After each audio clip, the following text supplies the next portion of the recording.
Boa noite, meninas. Vamos dar continuidade na meditação do livro de 2 Reis, no capítulo 10, versículo 11. Antes, a gente vai apresentar essa meditação ao Espírito Santo. Senhor nosso Deus, amado Pai, estamos aqui diante da Tua santa presença, reunidas, meu Pai, em Teu nome, buscando ainda mais, meu Pai, da Tua revelação. Precisamos, meu Pai, cada dia mais aprender a viver sob as Tuas condições, e desenvolver a nossa fé, apesar de todas as dificuldades que possamos vir a enfrentar nesse mundo. A tua palavra, meu Pai, é aquilo que melhor nos alicerça, aquilo que nos fundamenta e que não permite que a gente venha cair, que a gente venha tropeçar. Então, que o Senhor hoje venha, através desse texto, nos dar lições preciosas, valiosas, e que sejam tão edificantes, que sejamos capazes, meu Pai, de sair essa noite muito mais fortes e que possamos amanhã começar a ensinar novas coisas a muitas outras pessoas. Te pedimos que o Senhor venha conduzir tudo que for dito, tudo que for feito. Pedimos que o Senhor venha usar os nossos lábios, que a cada um de nós o Senhor venha falar aquilo que é necessário. Confronta, meu Pai, conosco, para que possamos ser melhores, para que possamos, meu Pai, mudar o nosso proceder, nosso comportamento, através da mudança do nosso pensamento. Desde já te peço que o Senhor venha alcançar também os nossos familiares que pela fé estão aqui reunidos conosco. E pedimos, meu Deus, que tudo que for feito, de fato, seja conduzido pelo Teu Espírito. Te agradecemos desde já. Em nome do Pai, do Filho e do Espírito Santo. Amém. E graças a Deus.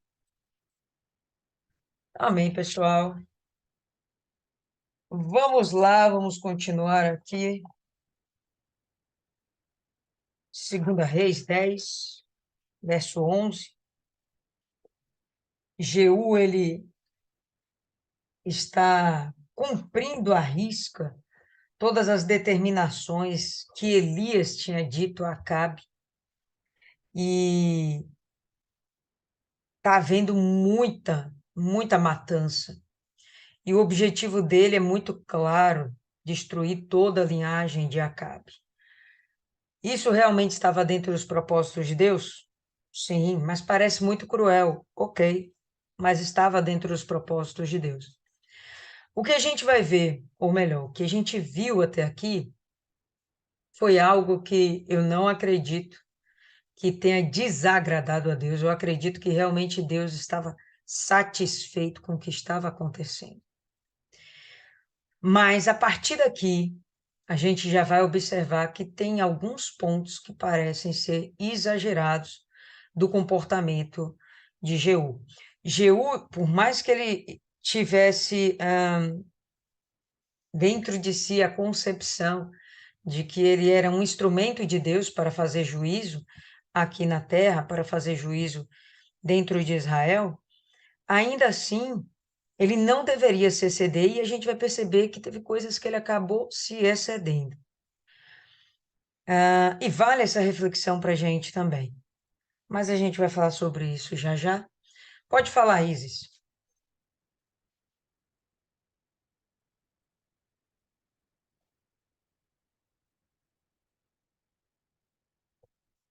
Fala, Isis. Eu digitei. Pronto, consequências dos pecados de Acabe. Ok, isso aí mesmo. Perfeito. Então vamos lá, no verso 11, a gente vai ter o seguinte: assim, Jeú matou todos os que restaram da casa de Acabe em Jezreel. Ele já tinha feito a matança, não através dele, mas através de pessoas de Samaria, que estavam guardando, né, tutelando os demais filhos, e entenda aí, filhos, netos de Acabe, e em Samaria. E aqui ele vai dizer que em Jezreel ele fez exatamente a mesma coisa. Jeú matou todos os que restaram da casa de Acabe em Jezreel, e todos os seus grandes homens, e a sua parentela, e os seus sacerdotes, até não deixar restar nenhum deles. E aqui, pessoal, é que a gente vai perceber que houve o excesso. Deus, ele tinha realmente usado Elias para falar que todos os homens de Acabe seriam mortos. E quando a gente lê parentela, sei para vocês, mas para mim abre um leque muito grande, onde a gente vai entender que há mulheres envolvidas aqui. Filhas, netas, concubinas, enfim, toda a parentela foi envolvida. Mas não foi isso que Deus falou para Elias. Mas aqui a gente já vai ver esse excesso. Outra coisa, todos os grandes homens de Acabe. Quem seriam esses grandes homens? Parte deles, os mesmos que eram os tutores dos filhos de Acabe lá em Samaria. Dentro de Jezreel, existia também homens de confiança de Acabe. Então, não significa que eles eram família de Acabe, que eles eram homens da linhagem de Acabe. Mas a gente vai ver aqui que nem eles são poupados. Eles são mortos também. Então, o excesso de Jeú, o excesso do zelo de Jeú. Isso aqui já sai daquilo que era um propósito de Deus para um fanatismo. Todos os seus grandes homens e a sua parentela e seus sacerdotes. Vamos entender aqui esses sacerdotes como sendo aqueles sacerdotes de Baal que estavam dentro do palácio, né? Tinham aqueles mais chegados que estavam dentro do palácio, em Samaria, dentro do palácio, em Jezreel. E vamos entender também os sacerdotes aqui de Azerá, né? Sacerdotes que serviam diretamente a Jezabel, até não deixar restar mais nenhum deles. Pode falar aí, Dona Maria.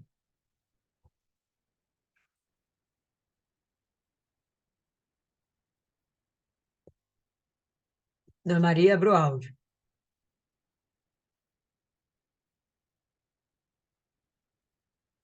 Perdão, eu não tirei o som.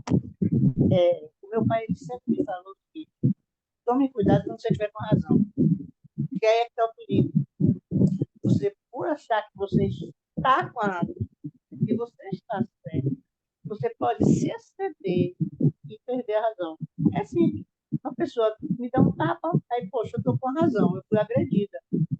Aí, geralmente, a pessoa vai agredir de novo. Aí perde a razão, porque se torna agressor também. Então, quando você recebe um tapa, você não pode revidar. Você tem que ficar na sua razão. Eu fui agredida e procurar os seus direitos. Isso a gente está pensando assim em termos da lei dos homens. Mas quando a gente entra também nessa questão, a gente começa a se sentir muito ungido, muito protegido, muito abençoado, muito cheio do Espírito Santo. E aí perde a humildade e comete erro. É só isso. Concordo plenamente com a senhora. E é exatamente isso aí que vale para a nossa reflexão. Porque, por mais que a gente esteja dentro da nossa razão, não cabem os excessos. Dificilmente, ela deu um exemplo aí de você receber um tapa. Dificilmente você vai devolver o tapa na mesma intensidade. Normalmente vai devolver o tapa na intensidade maior, de uma forma mais agressiva até. Então a gente vai ver aqui Jeú, ele tomando gosto pelo poder e fazendo do poder que ele tem nas mãos um objeto para satisfazer sua ganância, né? Seus próprios desejos. Talvez fizesse parte da índole dele, né? Do pensamento dele, tirar da sua frente qualquer possibilidade de retaliação, qualquer ameaça de um possível adversário, E aí eu sei que ele sai matando agora todo mundo, né? Tomou gosto pela coisa.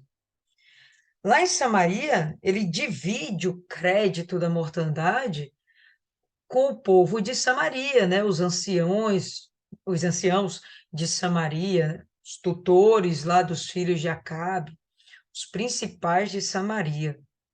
Então, ele acaba obrigando eles matarem os filhos de eles matarem os filhos de Acabe. E meio que, bom, não fui eu, né? Mas vocês participaram disso. E aqui agora não, ele assume mesmo a paternidade da mortandade e ele vai fazendo sem maiores critérios agora, como se fosse realmente um fanático. Presta atenção. Verso 12. E ele se levantou e partiu e veio até Samaria. E estando no caminho, junto à casa de Tosquia, onde tosqueavam as ovelhas, né? Jeú se encontrou com os irmãos de Acasias, rei de Judá. Vamos lembrar que Acasias aqui já morreu, né? Ele lá junto com Jorão são os dois primeiros que são mortos por Jeú. E disse: Quem sois vós? E eles responderam: Nós somos os irmãos de Acasias e descemos para saudar os filhos do rei e os filhos da rainha, na sua versão pode estar aí, rainha mãe. Então, é interessante a gente observar, né, a lentidão da comunicação naquele momento. Se tivesse o WhatsApp, né, duvido que eles tivessem entrado na terra de Israel, porque certamente eles, né, maldariam. Bom, se nosso pai morreu, nós somos as próximas vítimas. Então, melhor a gente ficar aqui em Judá. Então, eles não tinham conhecimento, não tinham consciência do que estava acontecendo, da revolução que estava acontecendo dentro de Israel, e eles inocentemente vão descer até Acasias, até Jorão. O objetivo, na verdade, lembra que Jorão estava ferido de guerra, e ele vai para Jezreel para se curar das suas feridas? Para se tratar. Acasias vai lá para dar um suporte, né? E aí os filhos agora de Acasias estão indo junto também, para dar esse apoio, né? Não sei se necessariamente por pura política ou porque de alguma forma houvesse essa, essa conexão familiar, porque enfim seriam sobrinhos de Jorão, né? Então estava tudo meio que em casa. Então eles estavam indo lá para visitar os rapazes, né? O pai e o tio, mas enfim, eles já estavam mortos. E ele disse: Apanhai-vos vivos. E eles os apanharam vivos e os mataram junto ao fosso da casa de Tosquia, a saber, 42 homens. Tampouco poupou ele qualquer um deles. Então, eles são pegos lá na casa da Tosquia e eles vão ser mortos no fosso, o local onde se lavava a lã da ovelha, né, após a tosquia, ou até mesmo lavava-se as ovelhas para então fazer a tosquia, mas enfim, era um lugar depreciado e o objetivo era tornar a morte daquelas pessoas algo sujo, algo bem nojento, né? Como se estivesse fazendo pouco caso, humilhando essas pessoas, né? Os filhos de Acasias. Vamos entender aí que os filhos não são tão somente filhos, são sobrinhos, são netos e por aí vai. E aqui já consta também mais um excesso, porque essa turma era de Judá, tinha um parentesco com Jorão, tinha uma linhagem com Acabe, verdade, eram filhos de Atalia, que eram filhos, que era filha de Acabe e Jezabel. Tinha alguma linhagem? Tinha.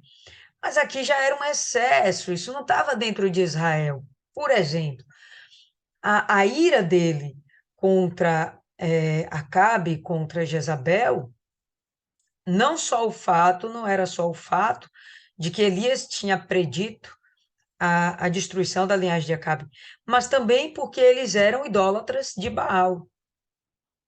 Não era bem exatamente motivo de vingança com o povo de Judá. Tinha idolatria em Judá? Tinha, mas o principal de Judá era sim a adoração a Deus, né? Conviviam juntos.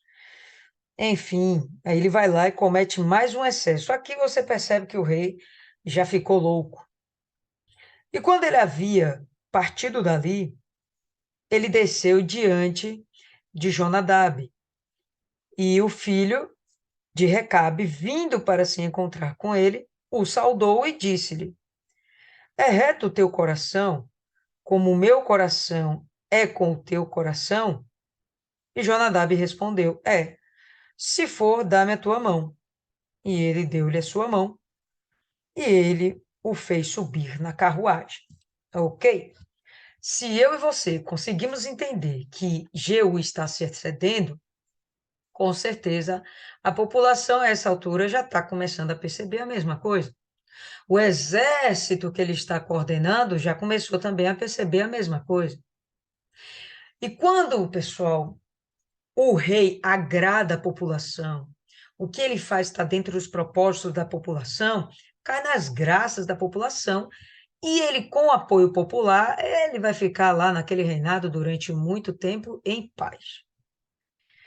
Se ele começa a desagradar a população, então ele vai ter focos de rebelião e provavelmente o seu reinado vai ser conturbado, perturbado.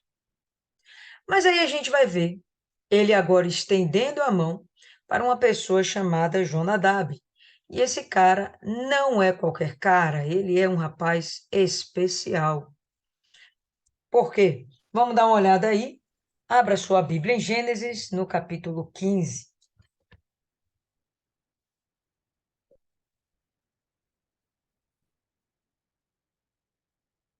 Gênesis, capítulo 15,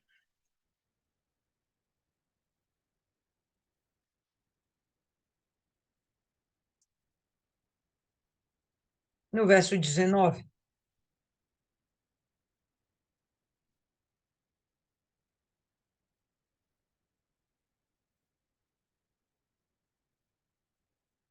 Melhor até, no verso 18. Todo mundo já?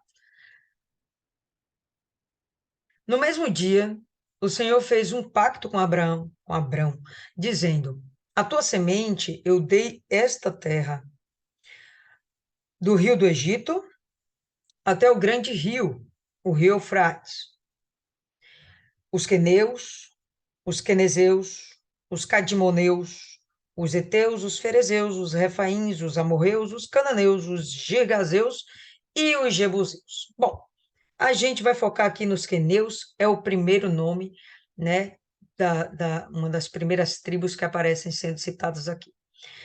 É uma tribo que está vivendo em Canaã, e Deus está dizendo para Abrão, ainda não é Abrão, é Abrão, que ele vai possuir aquela terra e, inclusive, ele vai possuir também aqueles povos. Claro que não vai ser na pessoa dele, né, pessoal? Mas a gente sabe que isso aí vai se cumprir. Aí você pula daí. Guardou o nome Queneus? Beleza. Agora você pula daí e vai para Primeira Crônicas. Primeira Crônicas, no capítulo 2, logo no comecinho. Primeira Crônicas, logo depois de Reis, viu?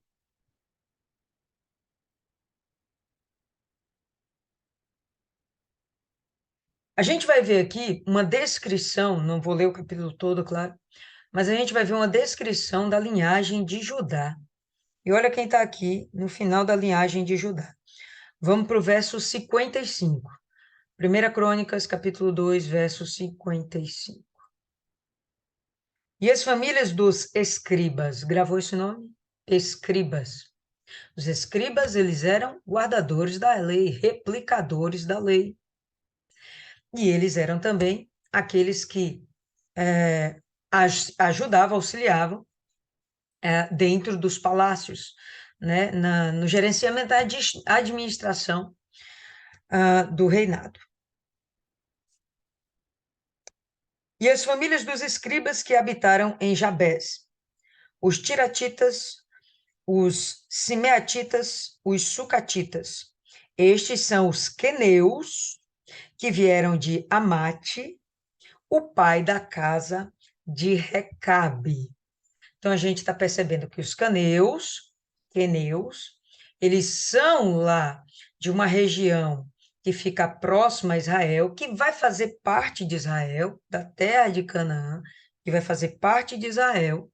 Eles têm uma importância política, eles têm uma importância religiosa, e eles também são os pais de Amate, o pai da casa de Recabe. Guarda esse nome aí, Recabe, e agora você vai para Jeremias, no capítulo 35.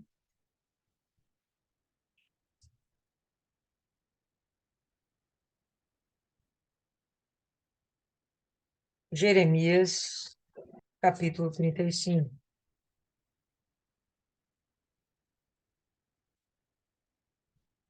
Todo mundo?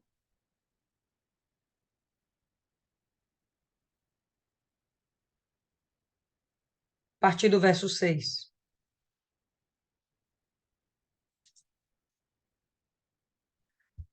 Mas eles disseram: Nós não beberemos vinho, porque Jonadab, filho de Recabe, nosso pai, nos ordenou, dizendo: Não bebais vinho, nem vós, nem vossos filhos, para sempre.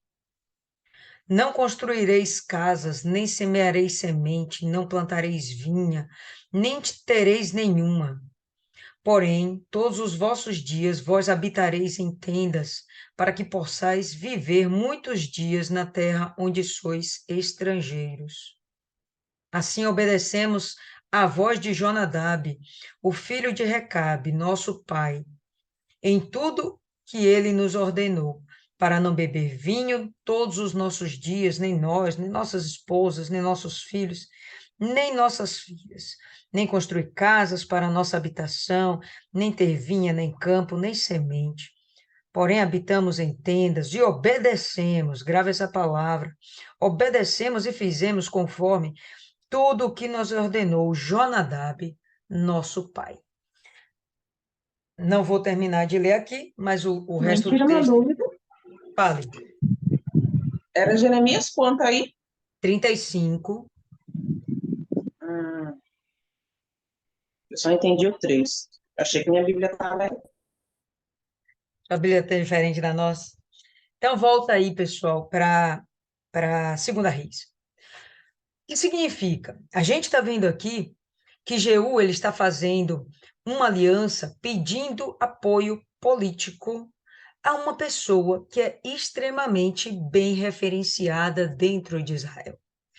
Bem referenciada a tal ponto que a palavra dele chega a ser lei para alguns deles. A tribo dele, pelo menos, é extremamente importante, né? A tribo, o clã, não vou nem falar tribo, que aqui o negócio já está tão evoluído que falar tribo parece meio primordial, meio primitivo, né? O clã deles já está tão desenvolvido, tá certo? E tem uma significativa importância dentro de Israel.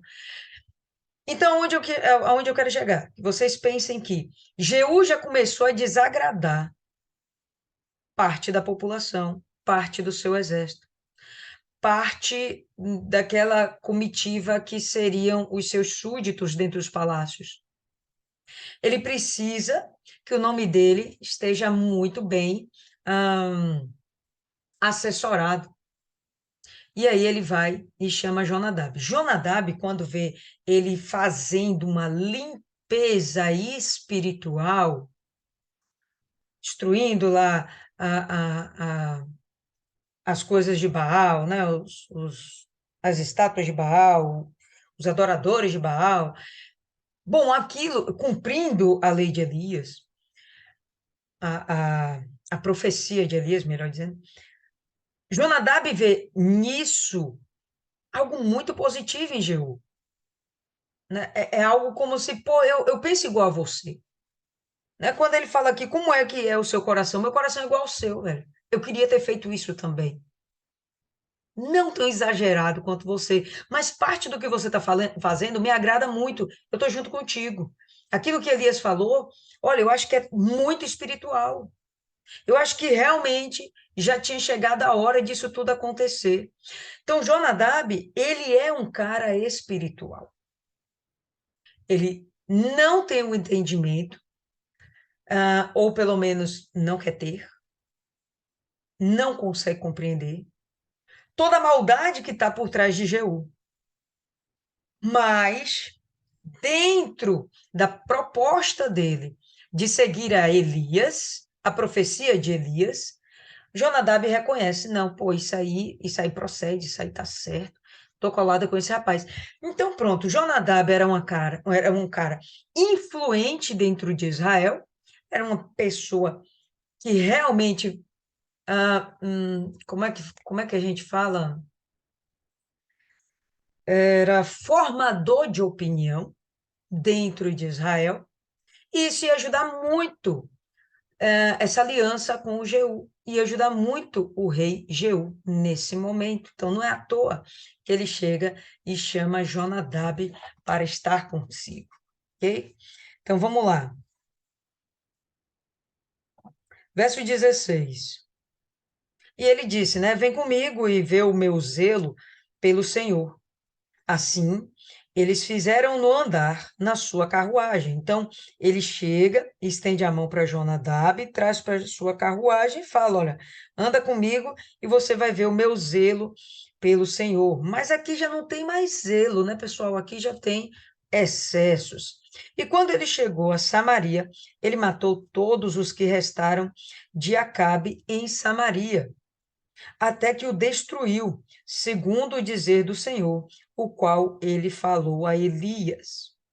E Jeú reuniu todo o povo e disse a eles: Acabe serviu um pouco a Baal, mas Jeú servirá muito a ele. Então, a gente vai começar a ver aqui um cara que ele está sendo cínico, falso. Por quê? Porque ele não tem interesse nenhum em servir a Baal. E quem já leu o texto aí já sabe que o que ele está querendo fazer, na verdade, é uma armadilha para os adoradores de Baal. E ele vai ter êxito no que ele está fazendo. É um cara ardiloso. Ele não é só um cara atrevido, ousado, destemido, mas ele realmente agora está se tornando um cara ardiloso. Dar poder a uma pessoa que não tem uma devida estrutura não é uma coisa muito legal. Mas isso aqui aprove a Deus, porque quem manda ungir Jeú a rei de Israel é o próprio Deus. Ele tinha o espírito, coisas, né, qualidades que realmente seriam necessárias para o cumprimento dessa profecia. Não seria qualquer pessoa que tomaria a decisão de sair matando toda a linhagem de Acabe. Não seria qualquer pessoa. Então, Deus reconhece que nele há esse espírito de poder cumprir e obedecer tudo aquilo que Deus, sim, queria, tá? Então, vamos lá. Não teria necessidade, penso eu, de ele fazer isso de uma forma ardilosa, mentirosa. Se ele quisesse destruir os Baalins, que ele falasse a verdade, né? Buscasse prender, enfim. Mas não, ele aqui arma uma armadilha e daqui em diante a gente vai começar a perceber que ele não está tão dentro dos propósitos assim de Deus, porque não faz parte do caráter de Deus criar uma mentira para satisfazer as suas necessidades. Então a gente vai ver aqui que já é ele mesmo fazendo do jeito dele, sem a direção de Deus. Agora, portanto, verso 19, agora, portanto, chamai-me todos os profetas de Baal, todos os seus servos, todos os seus sacerdotes. Que não falte nenhum, porque eu tenho um grande sacrifício para fazer a Baal. Qualquer que faltar, este não viverá. Porém, Jeú fez isso em sutileza. com o intento de poder destruir os adoradores de Baal. E a gente vai perceber aqui, pessoal, e de fato não há uma comunicação eficaz dentro de Israel. Ou então as coisas realmente estão acontecendo muito rápido, né? Porque se ele já tinha dito que não era do interesse dele adorar Baal, se ele já tinha dito anteriormente, ele já deixou isso claro para as pessoas em seu redor, que ele fazia questão de cumprir à risca a profecia de Elias sobre a vida de Acabe, então os adoradores de Baal iam ficar lá esperando o quê? Por que que não fugiram? Por que que eles não sacaram que eles seriam as próximas vítimas? Né? Por que que eles foram assim tão inocentes? Então, eu não imagino que eles foram inocentes. Eu imagino que realmente não havia uma comunicação eficaz dentro de Israel. E ele estava fazendo as coisas acontecerem muito rápido, creio eu que realmente para pegar todo mundo de surpresa, né? E Jeú disse: proclamai uma assembleia solene para Baal. E eles proclamaram. E Jeú enviou por todo o Israel. E todos os adoradores de Baal vieram, de modo que não houve nenhum homem que não viesse por todo Israel. Será que ele conseguia juntar essa galera toda em 24 horas? Nem tudo era tão pertinho assim. E eles entraram na casa de Baal, e a casa de Baal estava cheia de uma extremidade à outra. E ele disse àquele que estava a cargo das vestimentas: traz vestimentas para todos os adoradores de Baal. E ele trouxe-lhes as vestimentas. E Jeú, com Jonadab, filho de Recabe, entraram na casa de Baal, e disse aos adoradores de Baal: examinai e vede que não haja aqui convosco nenhum dos servos do Senhor, mas somente os adoradores de Baal. Como se ele quisesse uma pureza no ritual. Não vamos misturar isso aqui com aquele povo que adora o Deus de Israel. Não, eu só quero aqui adorador de Baal. E quando eles entraram para oferecer sacrifícios e ofertas queimadas, Jeú indicou 80 homens de fora e disse: se algum dos homens que eu trouxe às vossas mãos escapar, aquele que o deixar ir, a sua vida será pela vida daquele. Então, botou 80 homens lá em redor daquela casa de Baal e falou: se algum aqui escapar aqui de dentro, vocês não matarem, então vocês vão pagar com a própria vida de vocês. Bom, claro que os 80 lá ficaram vigiando, né, alertas e atentos. Isso sucedeu. Então, logo ele terminou de oferecer a oferta queimada, isso me intriga. Por que que ele terminou de oferecer a oferta? Então, logo ele terminou de oferecer a oferta queimada, que Jeú disse ao guarda e aos capitães: entrai e matai-os, não deixeis nenhum escapar. E eles os feriram com a lâmina da espada. E a guarda e os capitães os lançaram fora e foram até a cidade da casa de Baal. Então, eu penso que ele permitir que houvesse a conclusão do ritual fosse uma forma muito irônica de mostrar para esses adoradores que Baal não era Deus, que Baal não poderia livrá-los, Baal não seria capaz de proteger a vida deles, né, de livrá-los das mãos de Jeú. E eles removeram as imagens da casa de Baal e as queimaram.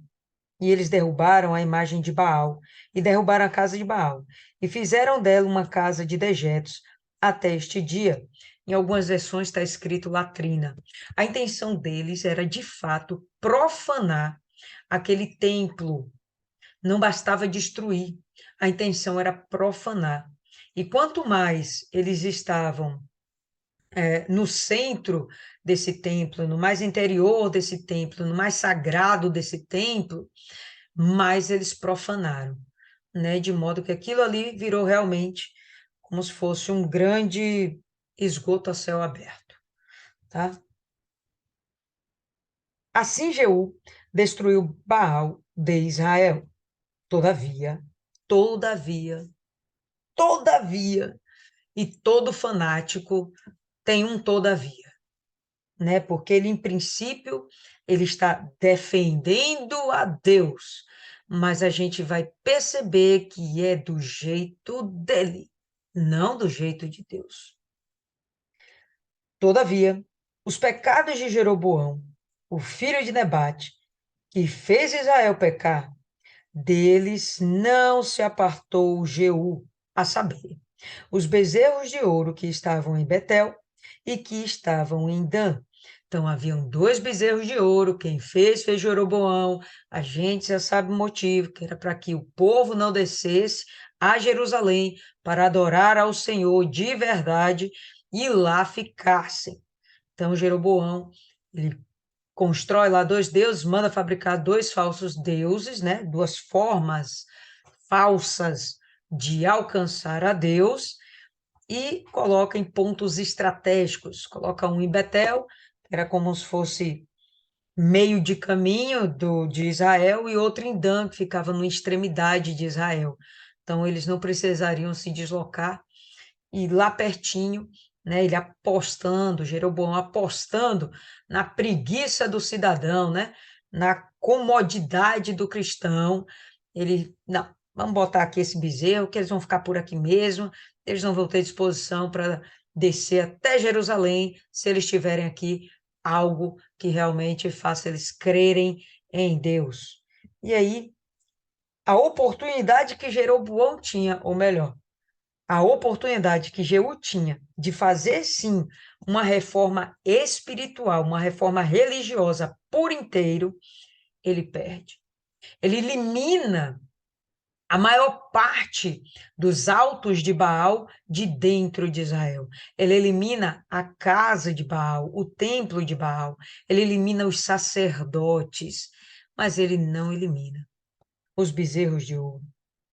E o Senhor disse a Jeú: como tens feito bem em executar aquilo que é reto aos meus olhos, e tens feito a casa de Acabe, segundo tudo que estava no meu coração, então a gente vai perceber que não desagradou a Deus. Aquela mortandade dos filhos de Acabe não foi algo que deixou Deus chateado. Não foi. Pelo contrário, está aqui dizendo que era reto aos olhos de Deus.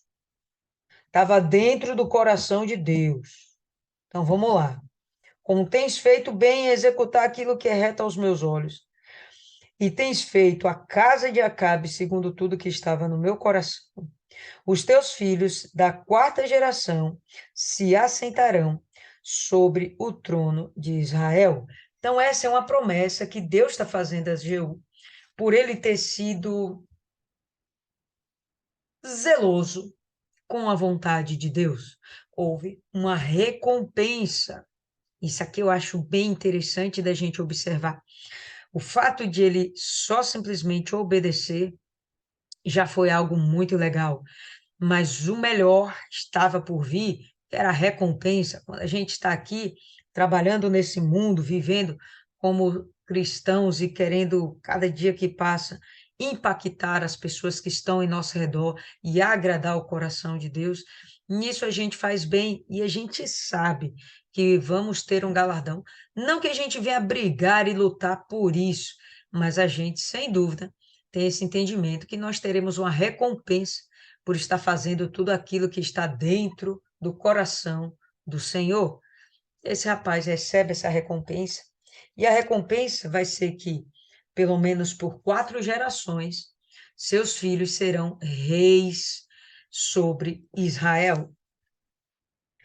Se você tem a certeza de que as próximas 4 gerações estarão sob o domínio da sua família, não seria muito legal você fazer um plano a longo prazo de restabelecer toda a ordem e toda a grandeza de Israel?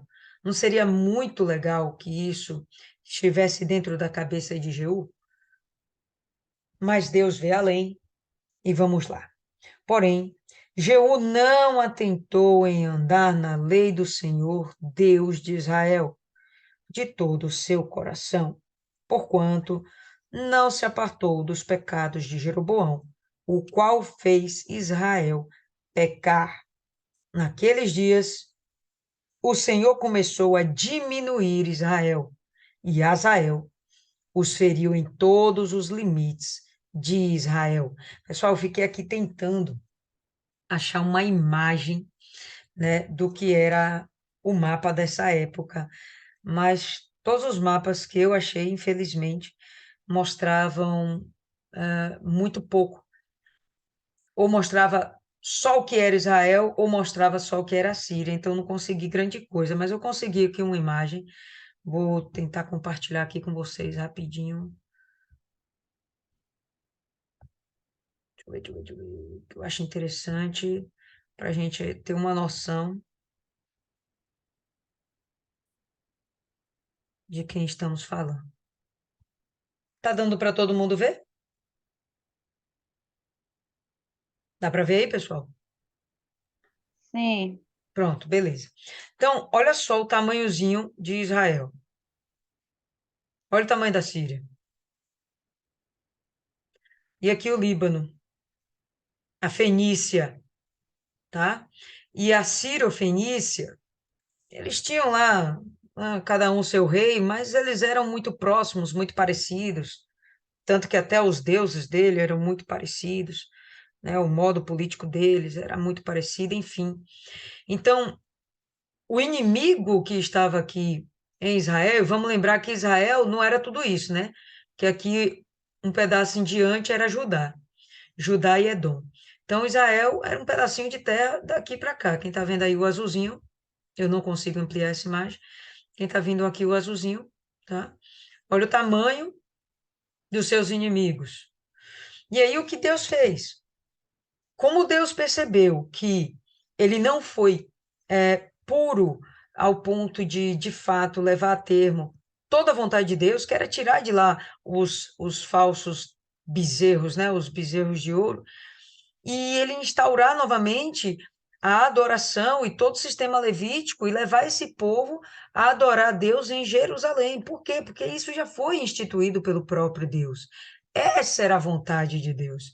E outra coisa, não era uma novidade para Jeú, não era uma novidade para os reis de Israel, que era a vontade de Deus, que os deuses falsos que eles criaram fossem extirpados de Israel.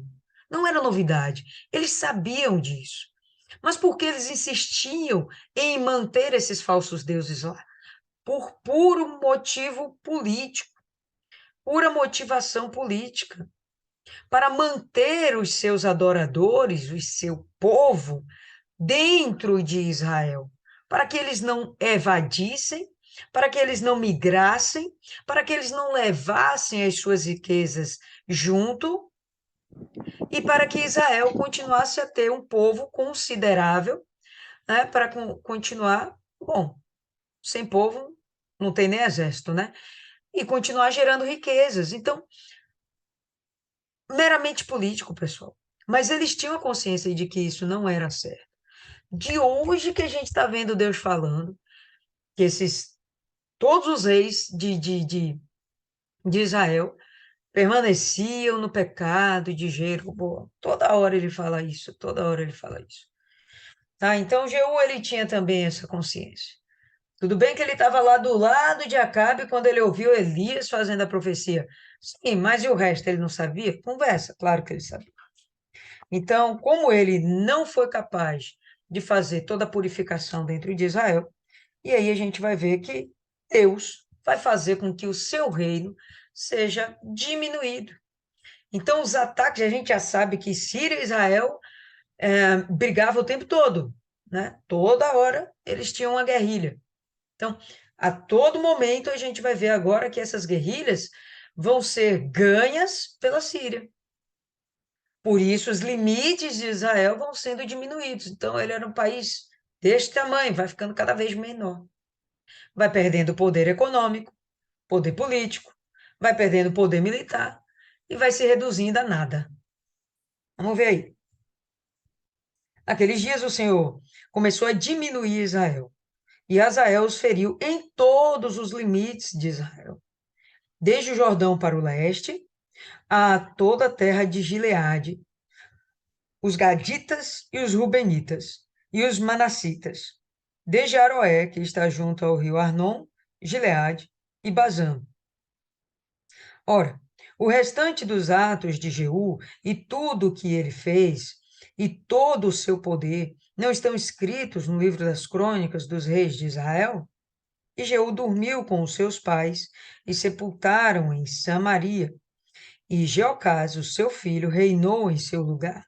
Então, aqui já começa o cumprimento da palavra que Deus deu a ele, né? Não aparece aqui para a gente quem levou essa palavra para ele, ou se Deus falou diretamente no seu coração.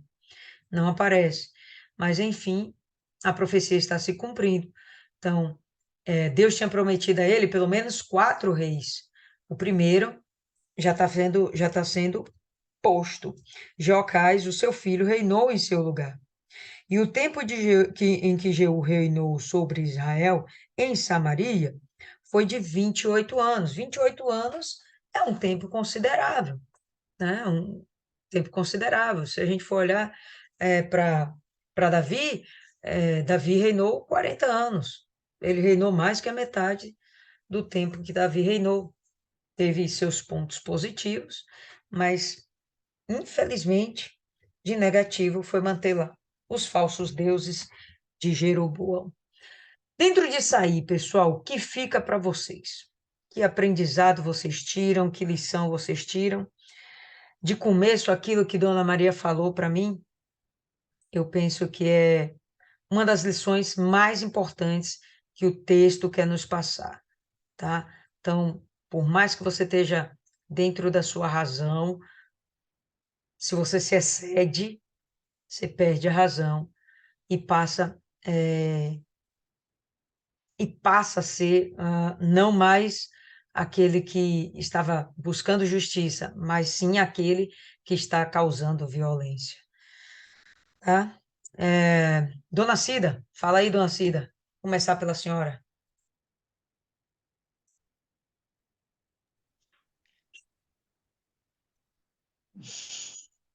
É, eu já cheguei quase na metade, né? Mas Sim, é aquele negócio, quando Deus, ele escolheu Jeú, né? Como a senhora passou aquele estudo para a gente, espiritual, né? Escolhido, mas espiritual. Deus quer o propósito dele, ele quer fazer o propósito, ele tem um propósito com a gente, e a gente quer o propósito da gente. Então, a gente quer fazer agir, trazendo para o dia de hoje, né? Como, por exemplo, a gente é VG, né? Aí a gente sai para evangelizar. A gente tem que ir no espírito, fazendo a vontade de Deus e não a vontade da gente. Então, eu botei aqui. Às vezes, a gente fica fraco por estar. Meu Deus, peraí. Deixa eu ver aqui. fique em paz. A gente quer, né, por exemplo, evangelizar da nossa forma. Só que Deus quer que a gente faça a vontade dele na obra. Às vezes a gente faz a obra de qualquer jeito, e a obra de Deus não é feita de qualquer jeito. Como aqui, né? Ele escolheu Jeú, Jeú poderia fazer diferente, mas ele fez de acordo com a vontade dele, né? Olhando, querendo limpar da vontade dele. Como é o nome? A idolatria, né? Que ele queria limpar, mas ele limpou da vontade dele. Será que Deus queria isso? Né? Então fica para mim essa parte aí, que a gente tem que fazer conforme Deus quer e não como a gente quer. Não sei se eu estou Perfeito. certo, eu já não, na metade. Claro que tá certo. Oxe, a gente tem que fazer do jeito que Deus quer. Fala, Dona Maria. Ixi,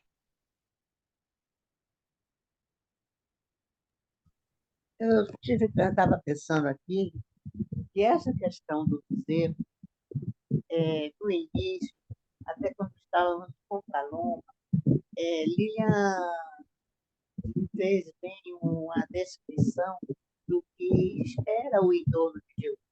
Ele era fiel a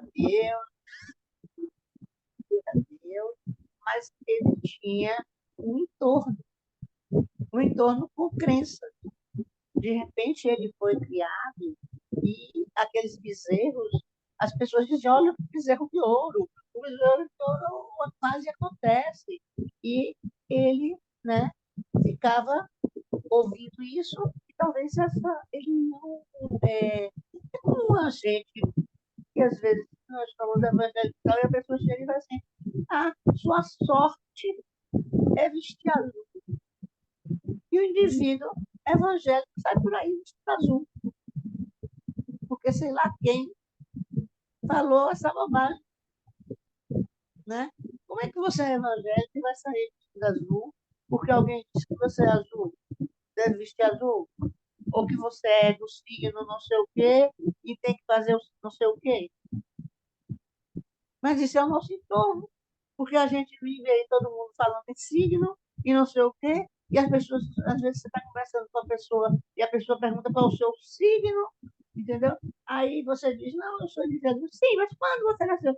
Eu nasci no dia de Jesus. Então você é de Libra, você é assim, você eu não sou assim, eu sou de Jesus, certo? E você tem que resistir a isso e não deixar que essa palavra entre você e você fique acreditando que você é de Libra, de Gêmeos, não sei o que você é assim.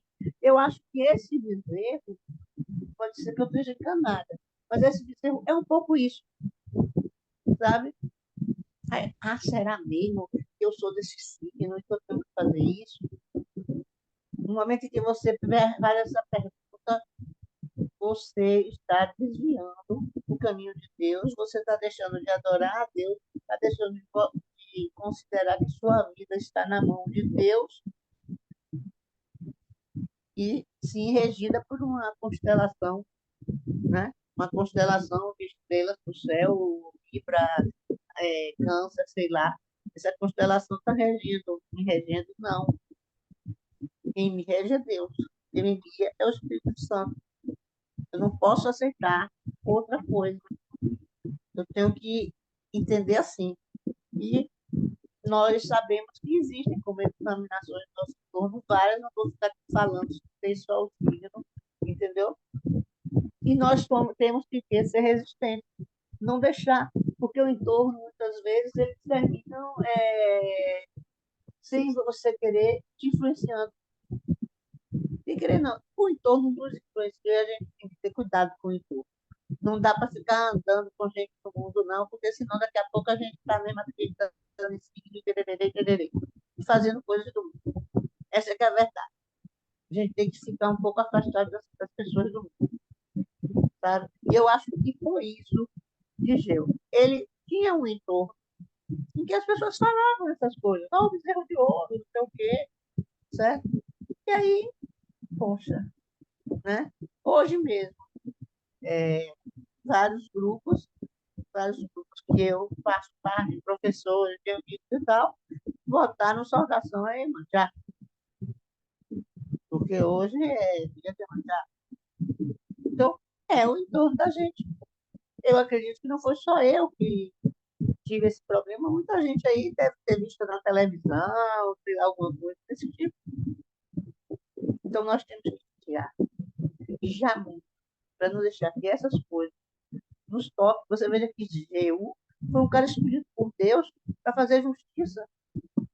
Talvez ele tenha fraquejado aí. Essa é a minha opinião.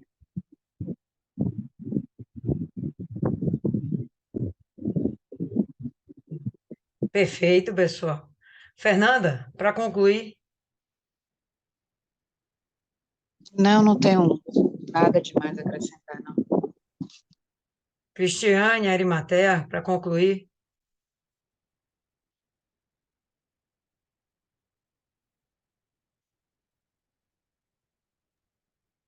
Também não tenho nada a falar, não, dona. Então, beleza, pessoal, vamos Dona terminando por Cida e aqui. Dona Maria já falaram. Martiane, pronto, Martiane. Vocês estão conseguindo me ouvir? Sim, senhora. Então, às vezes, desculpa porque eu tô bem gripada. Às vezes, quando a gente vai ler a Bíblia, as pessoas que elas não têm muito entendimento, elas pensam assim: ah, eu vou ler na Bíblia, eu vou encontrar uma palavra que vai me dar conforto, que vai suprir minha necessidade, que vai me consolar. Enfim, eu vou encontrar palavras bacanas, palavras legais que confortem meu coração. Só que não é bem assim. Na Bíblia, a gente encontra dois tipos de palavras. E eu não esqueço, uma vez o pastor ele falou assim para mim: Martiane, você tem que pegar a Bíblia e você, quando lê, você não pode pegar a palavra e se enterrar. Você tem que pegar a palavra e se levantar. Porque a gente às vezes vê na Bíblia também palavras duras, palavras de exortação, palavras que no final elas procuram gerar dentro da gente um arrependimento, uma conversão, uma volta é, a Deus, né? Um retorno a Deus.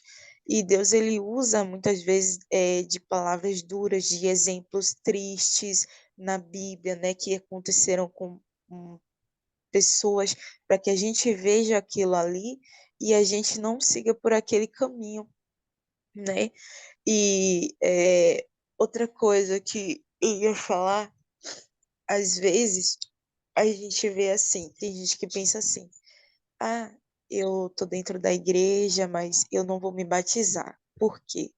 Porque eu vi pessoas que se batizaram, se afastaram, e a vida hoje em dia tá um inferno. Tipo assim, a pessoa tá pior do que um dia ela estava na igreja.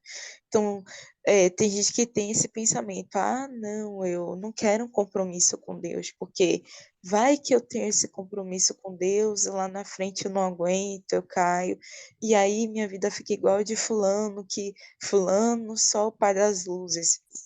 Então, tipo assim, e às vezes tem gente que nunca leu a Bíblia, aí pega, abre a Bíblia nesse versículo e fala assim: oh, como que Deus escolheu uma pessoa, olha o fim dessa pessoa, o que foi que aconteceu, não sei o quê. Ah, Deus desgraçou a vida dessa pessoa. Não, isso não tem nada a ver. Isso, Deus, ele escolhe, ele escolheu cada um de nós. E muitos são chamados, mas poucos são os escolhidos. Deus, ele não chama ninguém para destruir a vida dessa pessoa. Quando a gente vê uma pessoa na Bíblia, um exemplo que essa pessoa não teve sucesso, que essa pessoa viver uma vida de fracasso, a culpa não é de Deus, a culpa é exclusivamente daquela pessoa. E ninguém pode chegar e olhar para aquele alguém e falar assim: ah, eu não vou seguir a Deus porque vai que minha vida fique igual dessa pessoa. Ah, vai que acontece comigo o que aconteceu com essa pessoa. Não, essa pessoa está com um pensamento totalmente errôneo, porque o plano de Deus é de salvação, não é de perdição. Deus não escolhe ninguém para dizer assim: ah, esse daqui eu vou escolher agora para daqui a 10 anos ele se perder, morrer e ir para o inferno. Isso não tem nada a ver. E isso é um pensamento totalmente errado. E, na verdade, talvez até os ateus, eles pensam dessa forma, né? Eles desacreditam em Deus porque eles têm medo da entrega, eles pensam, eles pegam coisas negativas e eles atribuem a inexistência de Deus, porque eles pegam esses exemplos, entendeu? Mas isso não tem nada a ver. A pessoa não precisa ter esse medo de se entregar. Na verdade, a pessoa tem que se aprofundar com Deus todos os dias mais, para ela ter um relacionamento sólido e profundo com Deus, para não acontecer isso que aconteceu, né? De ter esse desequilíbrio e meter os pés pelas mãos e fugir do plano daquilo que Deus ele queria, né, daquilo que era a vontade de Deus para não haver esse desequilíbrio e do meio para o fim a pessoa acabar se perdendo, né? E é isso que eu Beleza, Martiane. Para mim, o melhor exemplo realmente dessas coisas hoje na nossa sociedade são as denominações que admitem ídolos, né? A Igreja Católica, ah, budismo, ah, o islamismo, que vai ter na pessoa do Messias lá dele, esqueci agora o nome. São religiões que acabam criando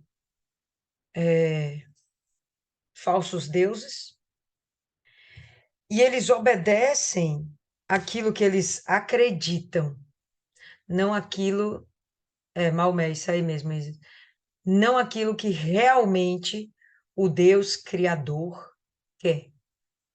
Eles querem algo, e de fato eu vou concordar com Dona Maria, que o meio em que se vive influencia e muito. Não existe um católico, hoje eu acho que não existe um católico, que não tenha já sido confrontado com um evangélico, com uma Bíblia na mão, dizendo: olha, não pode adorar a imagem. Mas eles vão e criam para si um outro argumento, mas a gente não adora, a gente reverencia. Bom, para mim, são sinônimos. E eles continuam pedindo a essas imagens que eles reverenciam os milagres e as coisas que eles deveriam estar pedindo a Deus. Então, essas práticas começaram lá atrás, existem desde até hoje. Existem até hoje. E com certeza a gente não vai ter uma sociedade pura disso, isenta dos falsos deuses, sem que antes venha realmente o governo do Senhor Jesus, o milênio. Antes disso, infelizmente, vai ser essa bagunça aí. E quando a gente tem um líder espiritual, quando a gente tem um líder espiritual que não tem o devido entendimento, a consciência do que é a vontade de Deus, caramba, esse líder vai produzir novos discípulos que vão continuar propagando esses falsos entendimentos. Hoje eu conversava com uma pessoa e ela tinha sido orientada a se rebatizar. E aí ela chegou e falou: eu não entendo isso. Por que rebatismo se isso não está escrito na Bíblia? Quem concorda com ela? Acho que todo mundo aqui concorda com ela. Não existe rebatismo. Existe um só batismo. Mas essa foi uma maneira delicada de dizerem para ela: olha, você nunca foi batizada. E você precisa, de fato, do seu batismo, que vai ser só um batismo. Se o líder ensinar corretamente, seus discípulos farão aquilo que agrada a Deus. Se a gente tem um líder que faz o que quer da cabeça dele, a gente vai ter um problema, e é o que nós temos hoje. Muitos problemas, né? Essa divisão dentro da igreja cristã. E dentro da igreja cristã, você vai entender, pessoal, que tem o catolicismo, tem o protestantismo, tem o espiritismo, que até o candomblé, eles falam de Deus. Até o candomblé, eles falam de Deus. Então, o que deveria nos unificar todos? A fidelidade à palavra de Deus, não fugir daquilo que está escrito. Mas nem sempre as pessoas têm o Espírito Santo para entender a revelação da palavra de Deus. Então aí começam a fazer as coisas de sua cabeça. E foi o que aconteceu com Jeú. Tinha tudo para dar muito certo. Deus viu nele coisas muito boas. era quem Deus precisava dentro de Israel, e a gente acabou percebendo que ele se desvirtuou. Enfim, é isso aí. Vamos ter cuidado para que a gente não faça a mesma coisa, né? Dentro dos nossos dias e dentro da nossa realidade. Tomar o cuidado da gente não entender que qualquer poder que nos é dado, isso nos dá liberdade para qualquer coisa, não nos dá liberdade para qualquer coisa, e principalmente não nos dá direito de fugir da vontade de Deus. Então, por hoje é só, povo lindo. Vou pedir aí para, deixa eu ver aqui, Cristiane VG, faz a oração aí de encerramento, Cristiane, por favor. Senhor, nosso Deus e nosso Pai, Senhor, nesse momento que estamos encerrando essa meditação, nós te agradecemos, meu Deus. Te agradecemos porque o Senhor deixou escrito esse exemplo de Jeú, que o Senhor contou com ele, no início até que ele foi fazendo o que era a tua vontade, o que seria o certo. Mas depois ele pegou ar, meu Pai. Depois ele ficou na dependência do braço forte dele. Depois ele quis fazer aquilo que ele achava que era o certo. Então, Espírito Santo, que o Senhor nos mostra, meu Pai, aonde nós estamos fazendo aquilo que não é mais a tua vontade. Que o Senhor possa nos mostrar aquilo que nós estamos fazendo, que já é do nosso eu, do nosso braço forte, porque isso não é a nossa vontade, meu Pai. Se nós estamos aqui até essa hora, meu Senhor, é porque nós queremos fazer a tua vontade. Então, Espírito Santo, revela para nós aonde nós precisamos mudar, aonde nós precisamos voltar, meu Pai, voltar ao início. Então, eu coloco cada uma de nós e até aquelas que não puderam estar hoje em tuas mãos. Cuida da gente, meu Pai. Cuida da gente, Espírito Santo. Todos os dias, nos dando, meu Deus, a tua revelação e a tua direção, meu Pai. E nós te agradecemos pelo teu amor, pelo teu cuidado, meu Deus, pelo teu zelo com as nossas almas. E nós te agradecemos para a honra e glória do Senhor Jesus. Amém. Amém, Vocês estão pessoal. ouvindo aqui o fundinho, né? É aqui do lado, tá, gente? Não dá para ouvir, não. Fique em paz. Por hoje é só, pessoal. Vamos encerrando por aqui. E sábado, como vai ser um dia aí de celebração, né? A gente vai ter aí a formatura do pessoal do CPO, dos colaboradores, novos obreiros. Então, vai ser um dia que o pessoal vai querer esticar um pouquinho. Então, a gente vai se Filha, encontrar agora no domingo, tá filha, certo? recebi um convite de uma pessoa cristiana que ela me falou que ela iria ser ordenada sábado e tal, só que esse convite sumiu, eu estou achando aqui no meu WhatsApp e eu não estou conseguindo me comunicar com a pessoa para saber que horas e etc. Eu acredito que ela seja desse grupo e que tenha me enviado o convite e disse assim, olha, confirme para botar seu nome até. Ela vai levar o nome dela na roupa dela de obreira. Uniforme. Ah, você é bonita. É.